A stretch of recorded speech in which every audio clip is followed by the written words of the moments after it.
Hi, my name is Kylie Enright and welcome to Kylie's Ask an Expert. The whole reason why I decided to start some short videos was basically to create awareness for small business owners about products and services that are available to us and the benefits that they could bring to our business. So stay tuned and I hope you like what you see.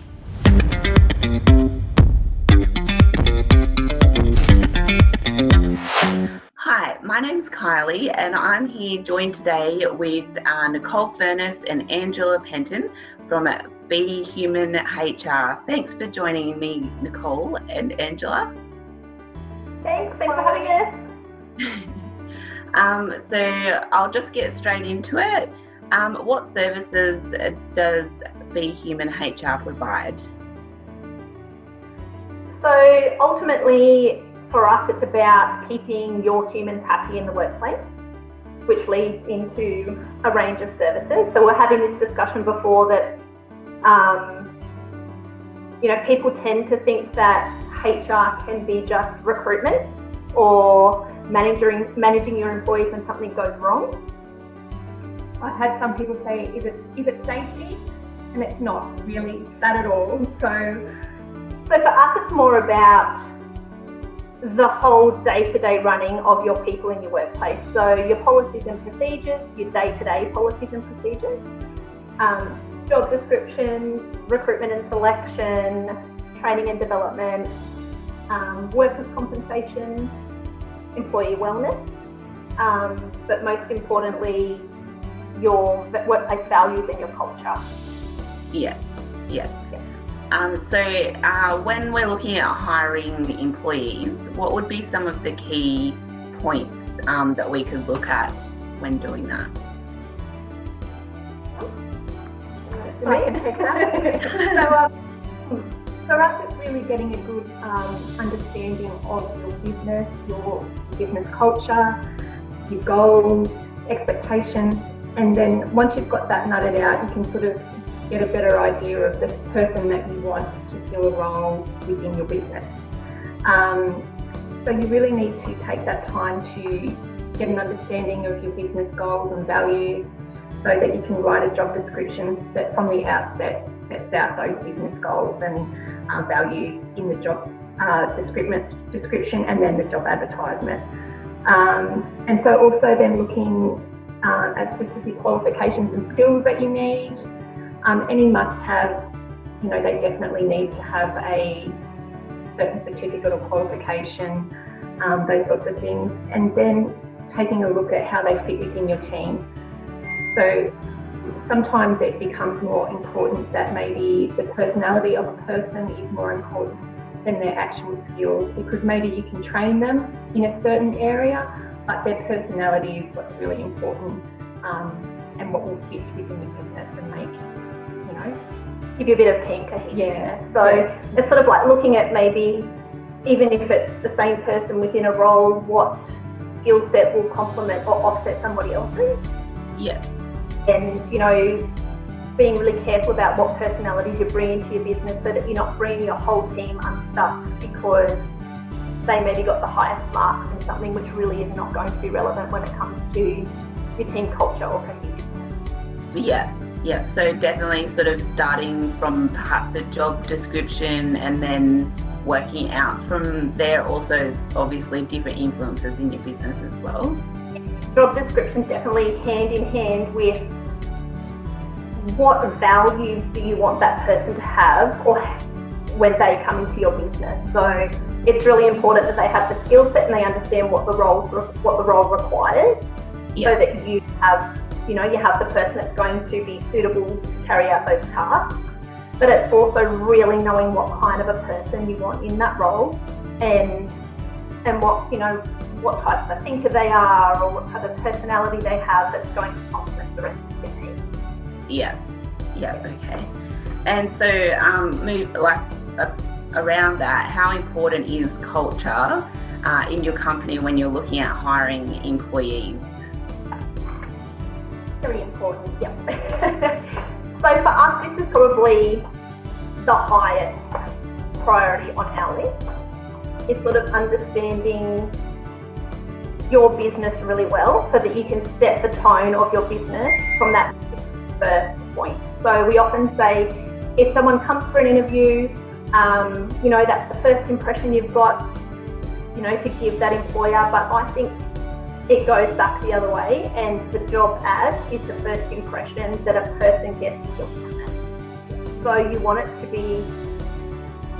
to set the tone of the business so that person reads the ad and says, I want to work for them.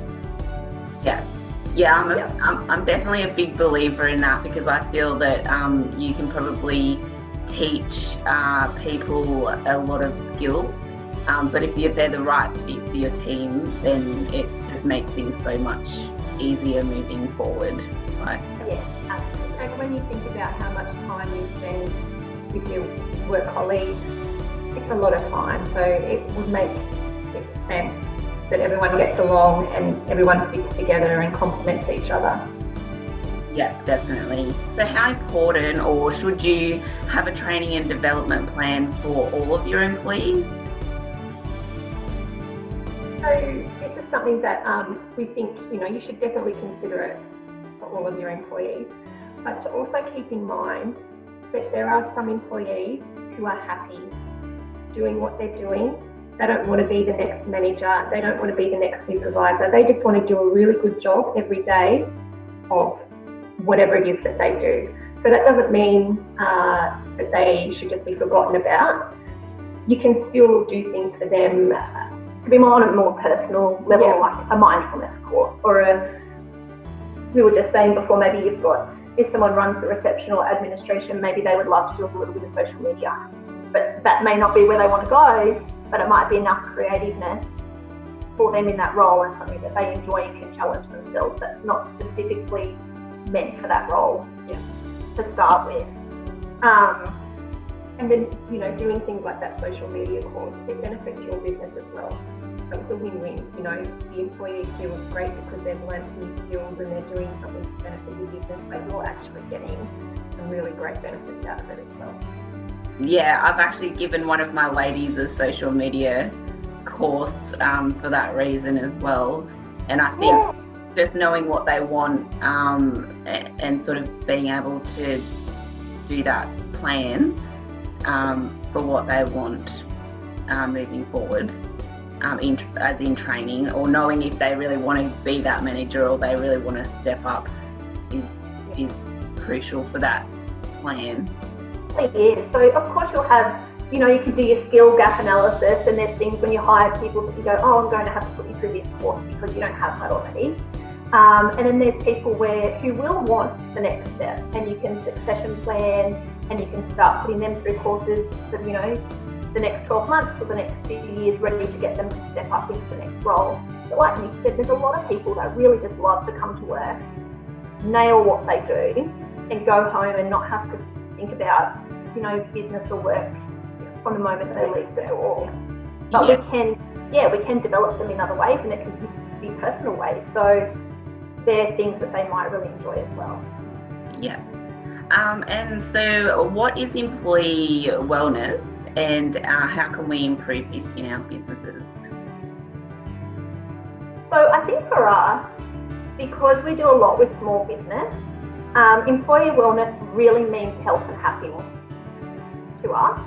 And I think when we think of health and wellness in a business, we often think of it costing a lot of money, and it being gym memberships or employee assistant programs or, high-end sort of dollars, and it doesn't need to be. So it can just be simple things like ensuring that your people can communicate properly at work so that everybody can sort of work together cohesively and we're happy. It can be having healthy snacks in your crib room or your office.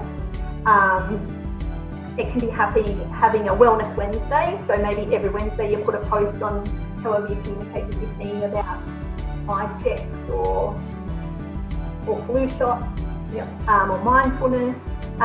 So I think it could be sharing, the days, like Are You Okay Day and things like that, just sharing information from those free. You can just download the brochure that they've already put up and pass it on to your employees. It doesn't need to be an expense, but we think the care factor. So if, we were also discussing before, if one of your employees came to work and someone had passed away in their family, or maybe their husband or wife, it's about ensuring that you help that person. And if they do need to speak to a counsellor, that you might be able to organise that, and maybe the first couple of visits, or even if it's just handing them a phone number, or it's just allowing them another couple of days on full pay. So really just maybe making them feel like they're supported by the company, and that we have their back in plain language. Yeah. That's it, that they're actually really valued and that you genuinely care. I guess it's showing empathy, being a bit empathetic. Yeah, definitely. Well, thank you ladies so much for joining us today. I really appreciate some insight into how HR, there's a lot of stuff in HR that we need to do to make sure that our businesses succeed. Because like you said, we do always sort of look out with more marketing, how we're getting these people in, but our business is our people. So looking after them is where we really need to be as well. Absolutely. That's what I always think. I think nobody will probably love your business as much as you do, but they can really love working for you. And I think that's just as important. Yeah, I agree. Definitely. I think something else to keep in mind too is, HR isn't a one-size-fits-all. We really like to take the time and sit down with the business and work out what important part of it are important for your business and will help you achieve your goals. So you don't need to have everything from A to Z. We can just pick out the bits that will really help you achieve your own business goals. Yeah, or maybe where perhaps a business might be struggling or is not quite sure, but they've got something else under control and they just need help with that particular section. And it could just be analysing the gap and then setting some priorities. Yeah. Excellent. No worries. Well, thanks so much, Nicole and Angela. Really appreciated your time today. Thank you, Kylie. Thanks. So that's Kylie's Ask an Expert. If there's any topics that you'd like to hear about, then please comment below and I'll do my best to source them out for you. Thanks again for watching Kylie's Ask an Expert.